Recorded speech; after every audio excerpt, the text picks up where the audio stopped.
fill your thirst beside the river. Wash the journey from your hands. Feel the comfort flow inside you. Come this far, you understand. Fear's not allowed, where dreams can be lost or found. Hi, I'm Rosemary Lachance, a Reiki energy healer and spiritual advisor. Oh, and I'm Jimmy Driscoll. Hi, writer and producer. An actor. And actor. Yes. We are dedicated to providing you with food for thought, information, and answers to all modalities of alternative healing, spiritual development, animal welfare, environmental concerns, and so much more in the form of guest speakers who are experts in their fields. We hope we can help you find the answers you are looking for. We encourage you to embrace the show with an open mind and continue to ask questions that will lead you to better health and greater understanding in your own life. We will give you our contact information at the end of the show. We hope you enjoy the show. And tonight, Jimmy, it's our 86th show. Amazing. And welcome Jimmy Driscoll. Thank you. Our new host, one of our new co-hosts. Welcome, Jimmy. Thanks for having me. Thanks for coming. And tonight's show is called the Near-Death Experience Support Group. And beautiful. 3 guests that we have here tonight. Yeah. First is Jack Lardis, and we also have Walt Dembizak and Joanna Goss. Welcome. Thank you. Thanks for coming. Nice to be here. Welcome, Joanna. Thank you. I don't think Jimmy can reach you. I'll just wave on. Okay. Okay, Jack Lardis is the co-facilitator and historian of the Yukon Health Center Group, or otherwise as the NDE support group, for the past 20 years.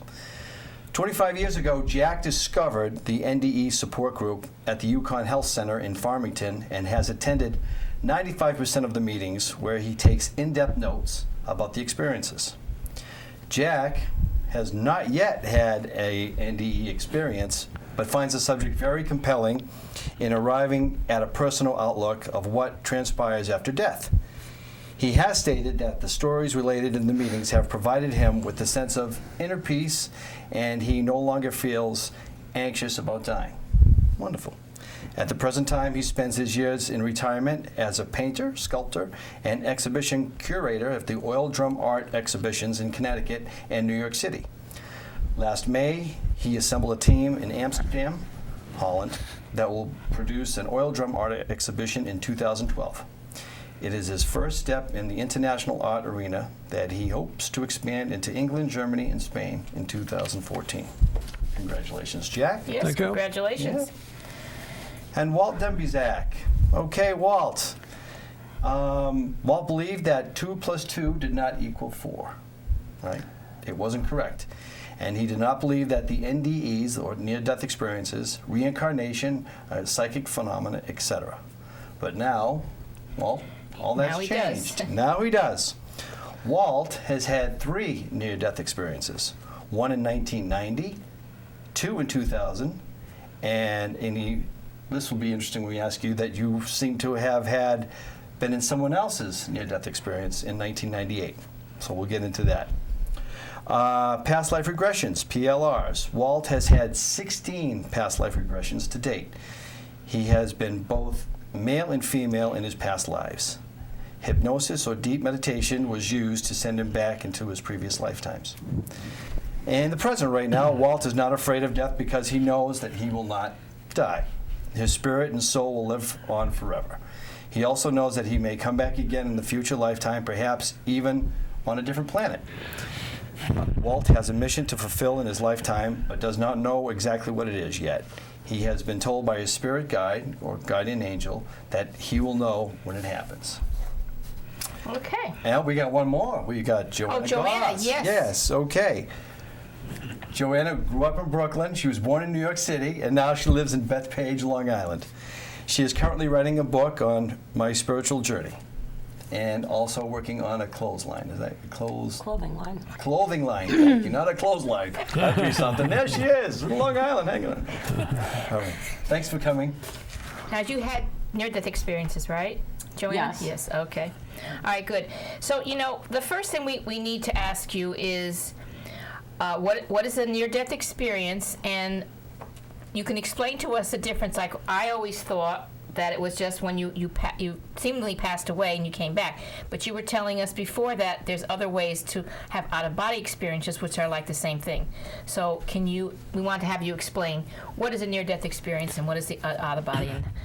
Well, a near-death experience is a title that was coined by Raymond Moody back in 1975.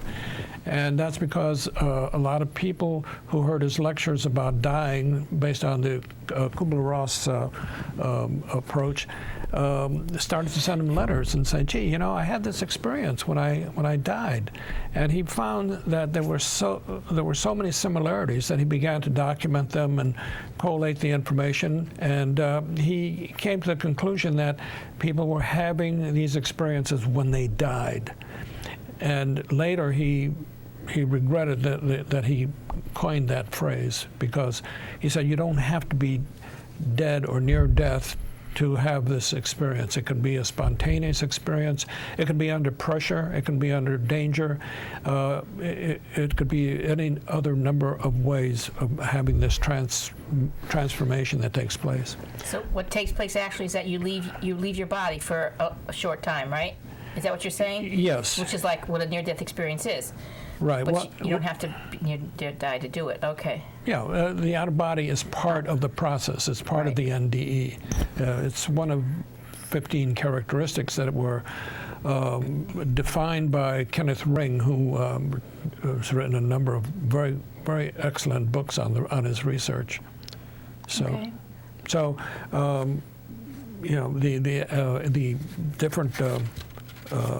The different characteristics besides out-of-body. What happens is the person feels that they are seeing themselves, and they don't realize it at first that that's their body. And when they do, there's disassociation. They don't have any major, there's no fear or excitement, or they're not, they just sort of say, "Wow, that's interesting," and then they are.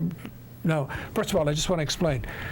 Nobody that I know of has had all 15 characteristics. They all vary, and they're all, some 3, some 6, etc. And so there's no. Can you give some examples of what are a few characteristics? Okay. Well, the disassociation. There's real time doesn't really exist for them. They have no sense of time. There's very intense emotions, very intense perceptions, how they see things. They see colors extremely bright, or if they smell things, the fragrances are powerful and beautiful.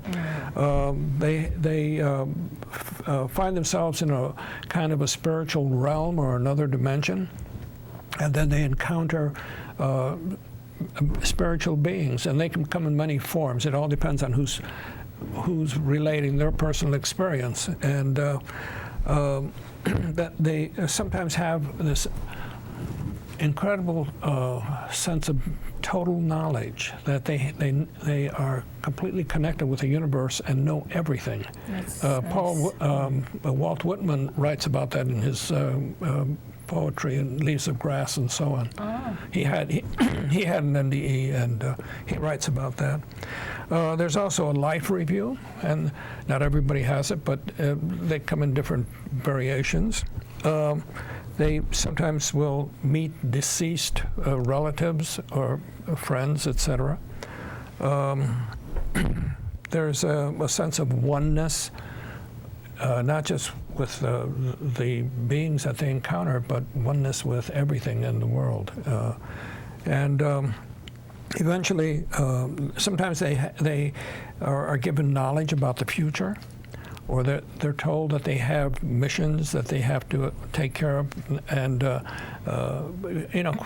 quite often when they experience that unconditional love, which is probably the core of an NDE, where the love, the sense of love is so fantastic and beautiful that they don't want to come back. And so they're quite often they're told that they have to go back, they have things to take care of.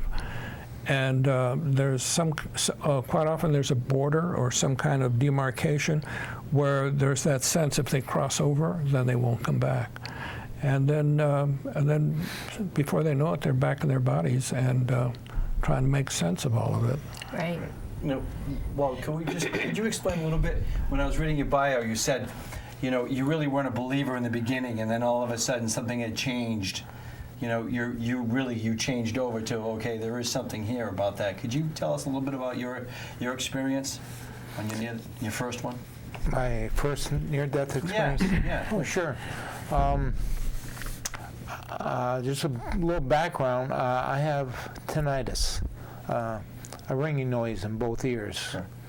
And I had been looking for a cure for it. Now, my company has sent me to all the best doctors in the Haven, and they all ear doctors, and they told me there's nothing you can do about it. Learn to live with it. Well, I wasn't satisfied. I went looking for something that would help me. And there's an organization called United States Tinnitus Organization. It's not run by the government. It costs $10 a year. And I wrote to them. They sent me some information back, contact information, people I could contact that might be able to help me. I ended up calling the University of Pennsylvania in Philadelphia. And I was speaking to a woman in the office, and I told her my problem and what I was looking for help for. And she said, well, there's really nothing no pill that you can take that's going to help you. She said, but have you ever tried a healer? And I said, what's that? She said, a person that does healing, holistic healing. Yeah. Holistic healing. Holistic or energy healing? Holistic? Holistic, no, she just used the word holistic healing. Holistic, okay. And I said, I don't know of anyone that does it. So she gave me the name of a person that does this in just north of Philadelphia. So I went there 5 different times, but it's a 3.5-hour drive from my home. So I stopped going. But on the 3rd visit there, what she would do, I would lie on a couch, put my head back. She would stand behind me, put her hands on my shoulder, and she would just touch heal. Heal by touching. Okay, so that's an energy healer. Okay. Yes, it is. Different from holistic. Holistic will give you pills and things that are natural medicine. Okay. Okay, and energy healing. Okay, that's good. So it was energy healing, and that's all she did. And she had some soothing background music. There wasn't any drugs involved or there was not even incense. And it was just the two of us and quiet music. And I'd fall asleep. An hour later she'd wake me up. Well, during this 3rd time I fell asleep. So I found myself walking, and I don't know where it was, but there was this hill, and it was like cone-shaped, like inverted ice cream cone. And at the bottom there was like a mine entrance, kind of carved out of stone. And I approached it kind of cautiously. I wasn't sure what I was supposed to do, but I entered the mine entrance, and there was a tunnel leading up toward the peak. And at the peak, the opening, I could see a bright white light. So I started climbing up this tunnel, and it was difficult because it was rough and sort of coarse surface. And suddenly, the woman, Marion, that was doing the healing, appeared by my side. She said, "Come on, I'll help you up the hill." And she took my hand, and we climbed up the tunnel. And when I emerged out the top, out of the tunnel, I was in the most intense, bright white light I have ever felt, and it was filled with love. It's just. So that feeling of love was like right in you, went right through you. It was like, wow, I've never felt this kind of thing before. This is not a dream. This is like really took over your whole Yeah. the whole you. I could Yes. tell it was really, you really loved the feeling, right? Yes, I did. Yeah. Yeah. And then the healing session ended, and I woke up. So to speak. Yeah. You Yeah, came out of it, I right? came out of it. The thing is, that session, my tinnitus was gone for the next 3.5 hours. It's going for the next 3.5 hours. Right. Yeah, there was no ringing noise in my ear. My ears were clear. It felt so good. Right. You know, like right now, I can hear it. You know, I mean, it's there. I've gotten used to living with it. Right. Right. But All right, Joanna, what was your experience that you had? My experience was a little bit different. I didn't actually die.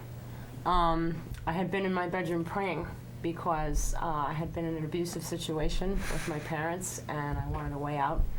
I had gone to a relative to help me. She unfortunately got sick. Right after I told her, she ended up in the hospital, told me to go tell her 2 brothers. And while she was in the hospital dying, her 2 brothers died, one of a heart attack, one of a Oh stroke. my God. Wow. So I wanted out. I wanted to go home where I came from. I knew I didn't come from here. This is not, there was something more. So I decided to be a pest to God and keep praying and being persistent and asking, why am I here? Let me come home. Get me out of here. Why is this happening to me? What did I do to deserve this? I had tried to commit suicide. I had gone in the tub, slit my wrist.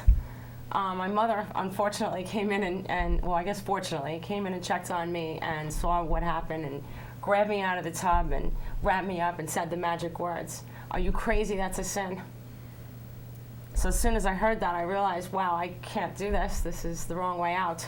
So I kept bothering God. Finally, one night, I got an answer. There was right after I had finished praying, it must have been 2 or 3 minutes later, there was a silhouette of light at the foot of my bed. So I didn't exactly go to the light. The light came to me. And the first thing I thought, and I'm going to say I thought, because we had a conversation, but I didn't use my lips. There was not talking going on. It was telepathic. Right. I said, "Thank God you're here." Like, good, get to go home. The response was, "No, you can't go home.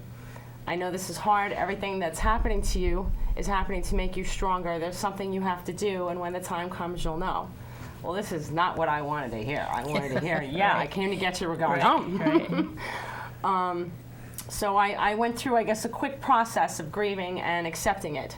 And so then I bargained with this light. And I said, okay, if I have to stay, then I at least want a hug. And when I said that, this silhouette of light came towards me and got inside and around me, and I've never in my life felt anything so comforting, so peaceful, so weightless, and just full of unconditional love.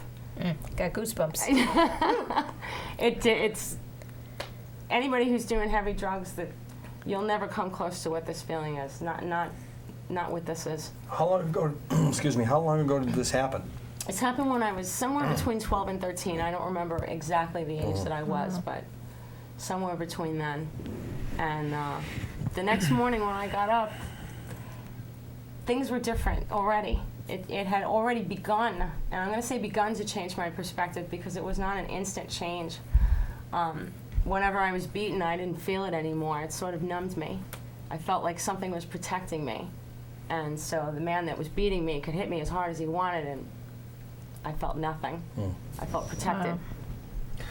So that's interesting. Now, you've both had experiences. You have not, but you've been so interested in it. Now, being involved in it for the past 20 years, has that changed your perspective, like our other 2 guests here, like Joanna and Walt? Yes, absolutely. I was fascinated by the experiences. When you sit in this room with 20 or 25 people and you have these NDEers tell you their stories, it's it's totally involving, and you wish that you had a similar experience. But I found that all these stories kind of added up to a point of view, a belief, maybe a philosophy, and it's been very comforting for me. And I feel as if that I have no fear of dying. That it's going to be a great adventure, actually, from what I've gathered from all these years of research. You all really have a common point, all of you. You're not afraid anymore. You have like an inner knowledge and acceptance. You've experienced, well, you two have experienced this amazing, like you've explained, that amazing feeling of love that is not even felt. It's on another plane that you're trying to bring back. Now, let me ask you this one little question here.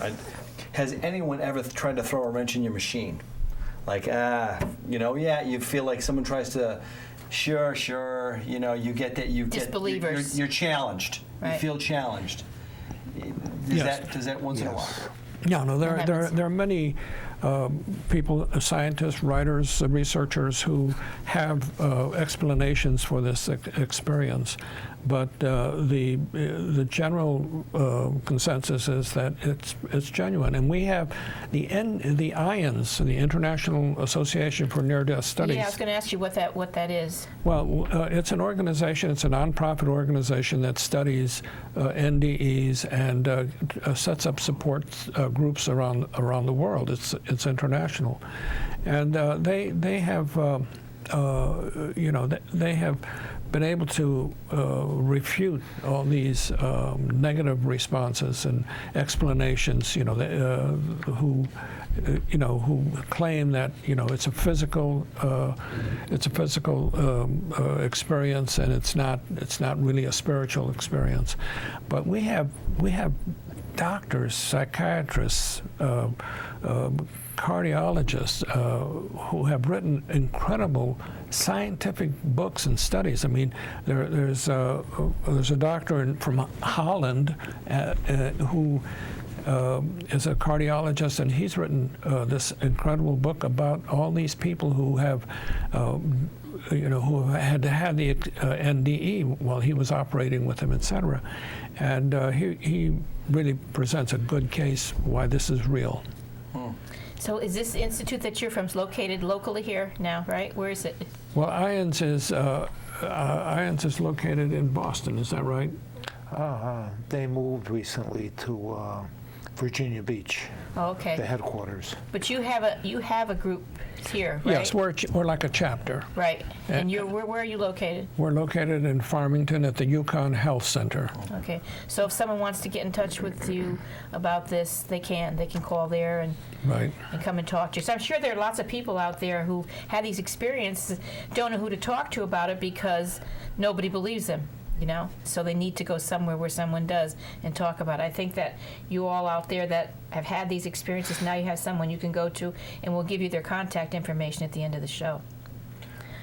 Walt, did you go back to the same woman, this healer, that you experienced again? You go back to her and you have that same euphoric? No, I never had the same another NDE with her, and I wasn't near. Well, I don't think I was near death, but Right. but I don't know. I call it I was under deep meditation. Okay. But I found another healing person, a Reiki healer actually, who's local. And so I used to go to her once a month for healing sessions because I had bad knees and bad back. And that's where I had my other two NDEs during a healing session with her. I'm sorry, go ahead. I was going to say, were they similar to the other one, or how were they different? How were they different? They were longer. And they Do you remember them? Yes, I do. Oh, yeah. Okay, you can tell us. Okay. The first one, when she was doing her healing session, I just closed my eyes and I went and stayed in deep meditation. And I found myself, I left my body, and I left the room, and I was out in this foggy forest. I was So walking did you through a feel forest. yourself leaving your body, and you saw your body? You were leaving it. You saw it. Yeah. I saw myself Okay. laying on the table Really? as she was performing Reiki healing on me. And as I walked through the forest, I came to a dry creek bed. And I know it was a creek bed because there are mangrove trees there with those large root systems that they have, but there was no water there. And then my spirit guide, my guardian angel, appeared on the other side. She's a woman. Name is Michelle. I was taught through members of the group that we go to that if you have an NDE, ask them questions. So I asked, "What's your name?" She said, "Michelle." And I took that to be this is how I took it, the feminine version of Saint Michael. That was your Michael, the interpretation. archangel. That was your Right. interpretation of that. My Okay. interpretation of it. And she said, "Come over," and she guided me over. And then she said, "Follow me." She led me to her home. We left the forest and the fog behind, got to her home. Her home was, we went in the side door, and her home was like in 3 sections. And we went in the side door, through the center section, through the 3rd section, and outside again. And she said, "Would you like to go soaring?" And I said, "I don't know what that is, but okay." So she put her arm under my left arm and her hand under my right armpit, and we just lifted her gently off the ground and just went up into the air, soaring. Nice. Soaring. Okay. Oh, nice. Soaring. go. Yeah. And as we got higher and higher, I saw this cloud bank on our right-hand side of me, and it was very, very long. And so she veered over closer to it, and we were really sped up in speed. I mean, speed was, but I couldn't feel the wind whistling by my ears. I couldn't feel my hair rustling or anything, but we were going extremely fast. And as we're going, there's one billow of clouds, and the second row, then the 3rd row above it, like three circular billows of clouds, but whole rows, like endless row, and we streaked toward the end. It turned out it's not a straight line. There was so many, it was so long that it was a complete circle. And so we went the lower circle, lower billow, then the 2nd row, and then 3rd row. And 3rd row, we got so close that I could see that there wasn't clouds. These billows, what I thought were billows of clouds, they were really spirits of people. Wow. Goosebumps again. Really.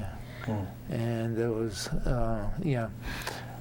And then we landed back in her yard, led me back through her house and back to the creek bed. And I said, I noticed there were no roofs in your house, but yet the sky, the house was welded up, and it was very, very bright outside. I said, "But I didn't see the sun." She said, "That's because we were in the sun." That's, wow. She said, what? I didn't hear that. She said that's because we're in the sun. Oh, okay. And I said, and she said, "Okay, it's time for you to go now." And we're at the creek bed. I was supposed to go back to my body, and I said, "I don't want to leave. I like it here. I know. I was saying the same thing. I don't want to go. I want to stay. It's I want nice." to go flying. Well, not only that, it was just Yeah. everything was peaceful. It was nice. Beautiful. Just the whole setting. It should be. Wow. She said, it's not your time.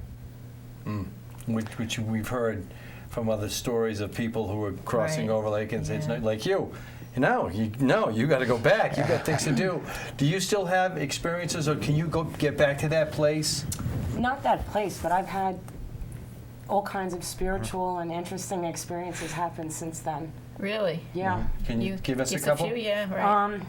Okay, my grandfather was sick in the hospital, and there was a patient next to him. I didn't know this man was dying. It's not like they tell you. But I observed like a cloud of smoke slip in through the window. And suddenly I heard the man say, "Thank you." And then I watched 2 clouds of smoke leave, and I was like, ooh, I hear the nurse coming up the hall. I'm like, do I tell her this, or are they going to lock me up? Right. So she looked at me with like this weird look to check my reaction. I'm like, all right, she must know something. I go, listen, you may not believe me, and please don't send me up to the mental ward, but, I don't know if, I think this man just died in this bed next to my grandfather. And she's like, why do you say that? And I said, because I saw a cloud of smoke slip in through the window, and I saw 2 leave. She's like, oh yeah, that's why I left the window open. I was so relieved. Good. Yeah. Great. That's awesome. terrific, yeah. I also got to experience my grandfather's death Yeah. when he was ready to go. And I watched over a period of weeks smoke come out of his body and form above his body. Now, there were no mirrors in the room, but he was noticing things on his face and asking me about them. What is this mark and what's that mark? And I was like, you could see yourself? And he said, yeah, I can. I said, can you see yourself right now? He goes, no, not right now, but I did a couple of seconds ago. He's like, I could see all the marks. What's going on? I'm like, well, those are like blood blisters. I'm like, do you know you're dying? He said, yes. I said, you afraid? And he said, no, not at all. And I saw him, just when he died, I saw him leave the room, and I asked him for something before he left. What was that? I asked him to let me know he got to the other side okay, and I was prompted to do this by a friend's mother who said, when my parents died, I asked them for something, and always on certain days, she finds feathers for the father, and butterflies fly into the house for the mother. Wow. These butterflies fly in during the winter. Wow. Butterflies aren't around in I the winter, know. so that's how she knows. Yeah. So I asked my grandfather to come as a bird. So one morning, this was about a month later, he came as a bird for my grandmother and sang by the window, but she forgot that she asked him for this, and she was like, this annoying bird was by my window singing all morning. I said, you forgot, we asked Grandpa to let us know, by singing by your window, and she lives in a basement apartment, so birds don't really come up to her window to sing. Yeah. So she was like, oh, okay, but I told him, I was like, the singing ain't gonna do it for me. You gotta jump in my hand. That's how I'll know it's you. One morning, about a month later, my neighbor comes and knocks on the door. It's 9 o'clock in the morning. I'm not a morning person, but... So she knocks on the door, and my husband at the time, I'm divorced now, answered the door. He comes back in, and he says, it's for you. I said, what do you mean it's for me? He goes, it's a wildlife situation. It's for you. So I go outside. I see my neighbor, and I say, what's going on? She's like, I don't know. I think it was a goose or a duck, but it was squawking in front of my window, and I don't really know what to do. You're the wildlife person around here. You love wildlife. Maybe you can do something. I'm like, okay. So I'm like, where did he go? She's like, oh, well, the neighbor across the street saw it, and he took his kid and chased it up the block. So I stand there for a few minutes. I'm like, I really want to go back to bed. And next thing I know, I see the neighbor with the kid walking back up the block, and I said, what happened? He goes, I tried to get him, but, he disappeared up the block. So I'm like, all right, I go back inside. I'm sitting at my counter. I'm like, do I give up on this, or let me go out and check one more time? I go out, I walk to the curb, and here comes this thing waddling up the block. I'm like, okay, cool. So he walks up to me, and instead he makes a turn and goes behind the fence in my neighbor's yard. I'm like, oh, terrific. So I go in, I get my husband, I said, listen, go grab some gloves. I got to jump over the fence now and get this thing. I can't let it. It's going to die. A cat's going to get it. He gets the gloves. I jump over the fence. It starts to walk away from me, and I just reasoned with it. And I was like, listen, it's really early in the morning. Either you want my help or you don't, but do something. Get in my hand, or I'm going back to bed. I'm not lying when I tell you this thing literally jumped in my hand and just nestled right in and got comfortable, and I was like, okay, and I had totally forgotten about what I asked my grandfather. So I'm like, what do I do? He's like, well, call the Wildlife Foundation and see what they say. And she tells me to drop it off at a sump, some other goose will take care of it. I'm like, well, I don't like the sound of that. I can't trust another goose to take care of. She insisted it was a goose. I thought it was a duck because it was all down. There was no feathers. So I said, all right, I'm going to name it. I'll name it something. We'll hold on to it for a while and see if I could, get him ready to fly. So I named him Wade, which was a cartoon character, and then suddenly it dawned on me.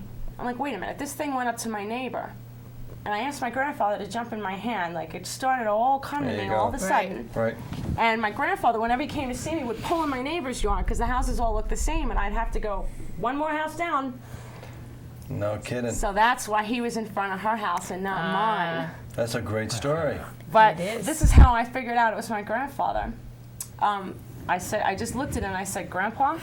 And the bird just started making all this noise. Every time I referred to it as Grandpa, all this noise. About a week later, this thing starts tweeting the Addams Family theme. My grandfather's the one who turned me on to that show, because we used to watch That's The Munsters. something. So I would start off the song, he would end it. And then one day I let him outside to hang out and eat some grass. He disappeared just as suddenly as he appeared. He was gone. And Yeah. every year around the same time, around Memorial Day, a little bit after, these geese come to my back fence. I guess they keep bringing their families, their new chicks. Right. The next generations come to see me, and they squawk back there until I go back and acknowledge them and give them a little food, and then I don't see them again until another year. This is the first year they didn't show up.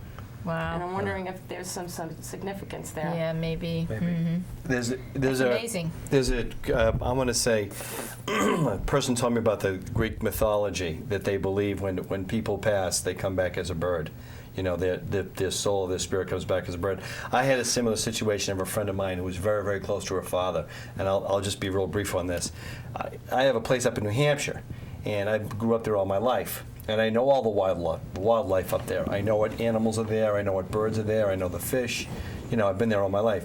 And I had a friend come up and stay with me, and with her two sons, and she was talking about the relationship with her father, and about the tombstone that she got her dad when he passed away. She was so close to him. It was an owl. So he loved owls. He loved owls. And let me tell you, my little story. I know the birds up at that lake. I know that maybe once in a while a hawk, we have a loon, we have geese, seagulls, and maybe cormorants. Never have we ever had an owl. And that night at the campfire, an owl hooted. And I was like, I think your dad is here. And that was before I knew the story about the Greek mythology about the soul coming back as a bird. So that's wild, that's great. Glad we connected. That's wonderful. Yeah. Thank you. You taught me something. Yeah. I've never known about the Greek mythology. Yeah. When I have a question. When you say you see the smoke, you see your physical eyes? Yeah. You do? Because when I've had some things happen where I'm doing something and all of a sudden it feels like time stops, and then I'll see something, a spirit, or I've seen animal spirits a lot because I love animals, and then it starts again. I don't actually see it with my physical eye. I see it with my mind's eye, in my mind, but it feels real, but I know that it's in my mind. And it's just all of a sudden, everything stops. So I don't know. That's how mine have been. They haven't been physical, except when I was a little girl. Of course, I didn't know the difference. I had that same thing, the smoke go around me and all that, and I thought it was magic. I was like 3. Yeah, so that's when you go to the other side and when you have these experiences in research, I would have to say that basically time and space don't really exist the way we know it. Right. Yeah, Yeah, as you're that's saying. what I think Yeah. happens. Yeah. No. Just for a little while you go, because actually I don't think you really see that kind of thing with the physical eye. If you're clairvoyant or clairsensitive or have any of those things, it's actually something inside. It looks like it's there outside with your physical eyes, but it's not. It's like you had when you were in the sleeping, or you thought you were sleeping. You came out of your body. And I've done that. Walked to the other room, came back. Things like that. But it's not. It's kind of surreal. Was it surreal for you when it was happening? Oh, yeah. I was Yeah, like, is this so- really happening? Am I going out of my Right. mind? It's What am I surreal, looking at yeah. here? It's surreal. Yeah. So yeah, that's. I have a question for you. I mean, this might work for you, Jack, and you can also answer this too, Walt. In my dreams, I see faces, and at times I think when I wake up, I'm like, who was that? I don't know these people. You know, where did they come from? And I'm thinking, is this a subconscious thing where I was walking down the street and in some way they imprinted in the back of my brain, and now I'm dreaming and I'm at that level of consciousness, and they've worked their way into my dream, you know? But sometimes, like you've had conversation with that. Now, can you kind of maybe explain any? Do you know what that would be? About that? I have the same thing. Who are all these people? Who are these people? My daughter has the same thing. All these people talking and running around. I don't know them. I've heard that more times. Do you know anything about that? What that might be? I think I think you're kind of confusing an NDE with a dream. I think that, okay. Because your dreams are, they're based on your experiences. You take parts of things that happen to you, and it becomes part of your symbolic dream that takes place. But this experience of being out of body, being in another realm, being with deceased or other beings, et cetera, that's an NDE. Or all right, I have one for you then, and you can tell me the difference here. I was sleeping, I guess I was sleeping, and I found myself up in a place where there was like a stadium seating, and in the middle there was a teacher, and he was lecturing, and then when I got there it was just over. And I felt the same thing, beautiful, peace, happy, nice. And I walked up to someone and went to say hello, and they said, "Oh, don't touch me." I said, "Why?" She said, "Because you're not ready yet." And then I woke up. And I had another one where I went to this cave that was all gold, and there was a man there, and he was teaching people also. And he said, I said, "Can I stay here? This is beautiful. I love this." He said, "No, you have to go back." I said, "Yeah, but I want to stay. It's just so nice." He says, "You can come visit anytime you want, but you have to go back. It's not your time." But that was a dream, but yet there could have been an out-of-body experience, right, when I'm sleeping. Is that what you mean? That's kind of an NDE? Yes, you have some of the characteristics in that dream, right. Okay, so who's to say it's a dream or an out-of-the-body, right? Because sometimes those things happen just before I'm going to sleep or just before I wake up, not in the middle of the night. You know what I'm saying? Yes. I think what happens is, with an NDE, the experience is much more intense. It's just you're in another realm. It's not that you're in familiar setting. Yes, exactly. And so I think sometimes the two, the dream and the experience are very close, very similar. But when you have an experience such as Joanna with that intense feeling and that light surrounding her, etc., there's a bit of a difference. Okay. So both of you, in both of your stories, Walt and Joanna, pain, turmoil, and out of that, in your near-death experience, you found love, you found comfort, and at times you found healing. Well, spiritual healing and physical healing out of this. So, and your past life, could you just talk a little bit about your past life regression quickly on that, a little bit? Sure. Does that? Sure. There's a hypnotherapist who used to practice in Milford, and he was putting on what he called past life regression one night, and I signed up and went in, and it was like group hypnosis. There's about 25 or 30 people, and he led us through, he hypnotized us, group hypnosis, and led us through into a past life. Now, everybody didn't go into the same past life, and some people didn't even go into a past life. Some people didn't even get hypnotized. I don't know why, but mine was that very first time I went back into a previous lifetime. That I had to go home and read the encyclopedia on this, by the way, okay? I was a woman. I was a prostitute. And the hypnotherapist would say, okay, ask where you are.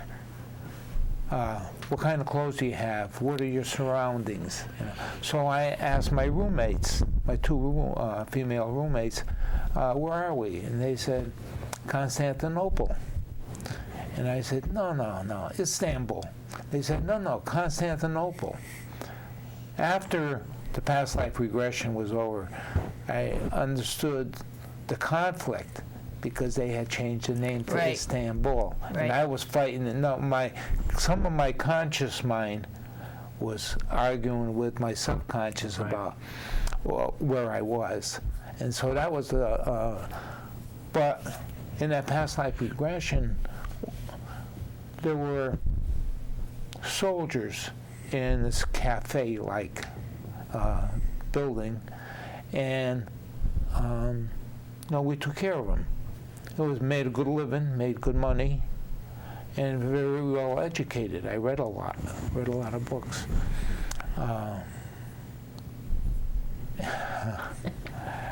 So I went home, and what do I find, about the year that in this past life regression took place? It was the Crimean War. It was Constantinople. Constantinople was a R&R place for Russian soldiers during the Crimean War. Wow. And you had no idea. No, For No them. idea. no, I'm not a historian. Right. In fact, during my bio, you said I'm an engineer, so if 2 + 2 doesn't equal 4, Right. it wasn't right. Right. No. Right. After my first NDE, I said, "There's more out there."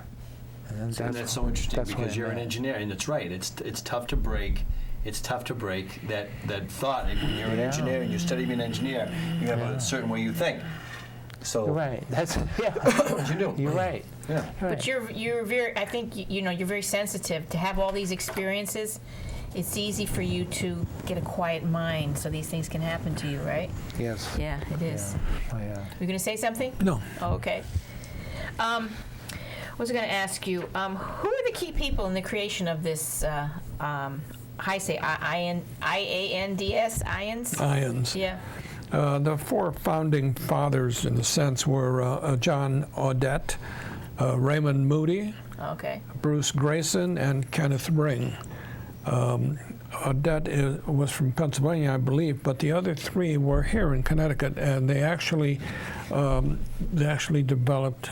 to develop the ions at UConn Health Center, not the health center, but the UConn University in Storrs, and that was back in 1978, and then in 1981 they incorporated the nonprofit, and then it moved around New England a number of times, but now I understand it's down in Virginia Beach.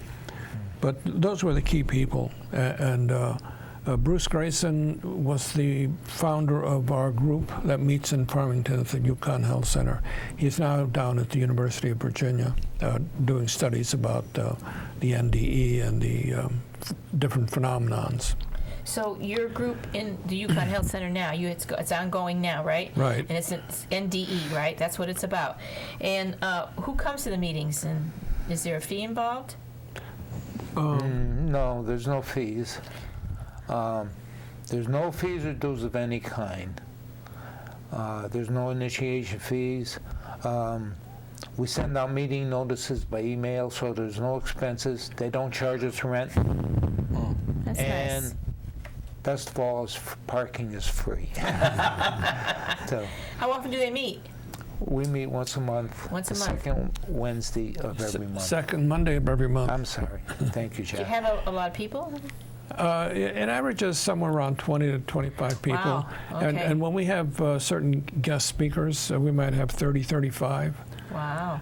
The hours are from 7 o'clock to 9 o'clock. So in the 2 hours, we cover a lot of Oh, territory. that must go so fast. Yeah. It's just like you sit down. So you go to the meetings also. Yeah, I just started going. I discovered them by accident. Really? How'd that happen? I was watching a near-death experience video on YouTube because I realized what happened to me, there's some sort of an explanation for this. I used to call it a divine intervention, but then I started to learn about that. I followed through the end of the video. They mentioned the meeting groups and the website, the IAMS website. So I went to the IAMS website, I went into the resources column, and then it tells you to pick a country. I picked the United States. Then I went to New York. Unfortunately, there were no meetings being met in New York, but the next closest was Connecticut. So I wrote to the person on there, which happened to be Walt. He responded to me, let me know when the meeting was, and I showed up, and I found a whole bunch of people just like me. And it was wonderful to connect with all these people who had similar experiences to me that didn't call me crazy. That's right. That's So tell us great. about your book, a little bit about your book that you're writing. My book that I'm writing came from, I had started to do performance art, then I started to do a clothing line, one-of-a-kind clothing that I would write these little sayings on to make people think. And those little sayings ended up being chapters, and the next thing I know, I was writing a book because I would tell some of these stories to people, and they would say, oh, you should write a book. And I never took them seriously until one person said, you should write a book, you could really help people. I said, well, that changes everything. If I could help people, then I really will seriously write this. So I started to write down my experiences and my trials and tribulations and how I worked through them and what my thought process was as I went through. So technically this book is me leaving a trail of breadcrumbs for other people to get through life and to help them overcome these insane things that happen to us all and hold us back and hold us down. So now you're figuring it out now, reason why when you had that at the end of your bed and said it's not your time yet, see how it all comes together? Exactly. Right? Yeah. That's there exactly you go. what's happening. That's right. That's right. So it's a work in progress right now, right? Yes. Do you have a title for it yet, or no? Yes, I do. It's called It's All About Perspective. Wow, that's good. Because it really There you is go. all about There you go. perspective. Great. Great. Okay, we've got about 5 more minutes left. So what would you like to tell our audience in the next 5 minutes? Anyone, either one of you, any of you. Well, I would like to say that this support group, which is one of many throughout the country, are they're available for anyone who has an experience that they don't fully understand. It doesn't have to be a near-death experience. It can be an awakening, a spiritual awakening. It can be a sense of connecting with something beyond their reality. It's a very flexible group, and we have different speakers who come in addition to the experiencers. But we get a lot of new members who come for their first time, just like Joanna did, and realize that it's a very safe, non-judgmental environment and group of people. And as she said, she felt that she was among others like herself. And so it allows them to unburden themselves. A lot of people for years were like, they kept their NDE in the closet. They didn't talk about it because back 30 years, not many, but quite a few were institutionalized. And we still have one member, her name is Jill, she comes, and she was institutionalized and drugged, and she had great difficulty coming back to reality because she was so sedated. And so, many of our experiencers have come out of the closet after 20, 25 years, and they remember their experience so clearly. Sure. And I think Walt has a very interesting point of view about that. Walt, you want to tell him about how the old experiences are more crystal clear? Yeah. My first NDE was 1990. Now, the further in time I go, the more I remember that NDE. I don't forget it. It becomes clearer. I remember more of the minor details of it. Earlier you asked, does anybody try to shoot you down? I try to talk to my friends about this. Some of them believe me. one of my friends says, "How do you know it's not a dream?" So I just stopped telling him. I don't tell him anymore. You know, I don't talk to him about it. He's still a friend, but I don't talk to him about NDEs. And but the longer in time, the further in time I go, the more clearer the NDE is to me. So that's the thing with you, isn't it, Joanna? Yeah, as time goes on and you begin to experience things, it becomes clearer and you're able to make more sense of it. The more you embrace it, the more sense you can make of it. The more you gain an understanding of it and what really happened, and it becomes much easier to articulate. You know, when it first happens, it's almost impossible to articulate. Yeah, well, that I think that's part of both of your missions, to come, you know, to have these things happen, to tell people about it, to help the people who've had them, and to people who have never had them yet, and tell them about it, so that if they ever do, and you became interested yet you never had one, right? Yes. So, well, you know, when I was in college, I had a job. I was during the summer, I worked my way through school, and I had a Fuller Brushman job.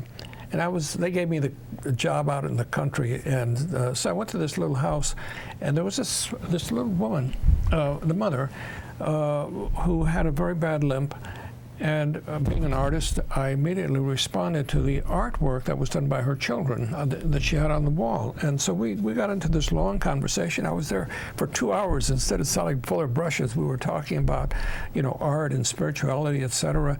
And she said something that was so profound. She said that she had this very bad accident, and she said after the accident she never had a fear of dying. And now, I mean, you know, I was just a kid, but that still stayed with me, and eventually that led to another experience that was connected with this until I discovered the NDE group, and that was a joke because it was in a comic strip. It was like 6 frames in the Sunday comics, and it was written by Kenneth Ring, who eventually wrote all these books. And it was about this young man who was in the Farmington River, where you go tubing, and he got there's one little waterfall, and he got involved in going down to the bottom, and he got stuck there. Yeah. And and then he had he saw the light, and he saw the being, etc. And then he survived, and that you know, he was describing his NDE. that's good. We're running out of time here. We didn't get your contact information because it was something about a website or what, but if you can tell the people now how to get in touch with you, just give them a phone number. Is that the best way to do it? What's the best way for them to find you? I think the best way is through the IANDS website. Just IANDS. Just type in IANDS.org, and that'll bring you to the homepage. Okay. And then just follow the prompts. You'll, just like Joanna described earlier. All right, so that's what they do to get in touch with you. All right. Okay, here's our info. To learn more information about this show or any of our past shows, please contact us at healoutsidethebox@yahoo.com. Or to reach me, Rosemary Lachance, my phone number is 203-627-7966, or visit my website, which is www.rosemarylachance.com. Or reach me, Jimmy Driscoll, phone number 862-8, nope, they got my phone number Yeah, wrong. 860. Yeah, 860. Who did that? All right. 334-9968, or email at jimmydriscoll@msn.com. And we're on Facebook under Healing Outside the Box. Get a hold of us then. Okay, time to close. No time for a quote tonight. Good night. Good night. Good night. Good night. As you look out the window. Okay. We went over time because I didn't get to read my quote.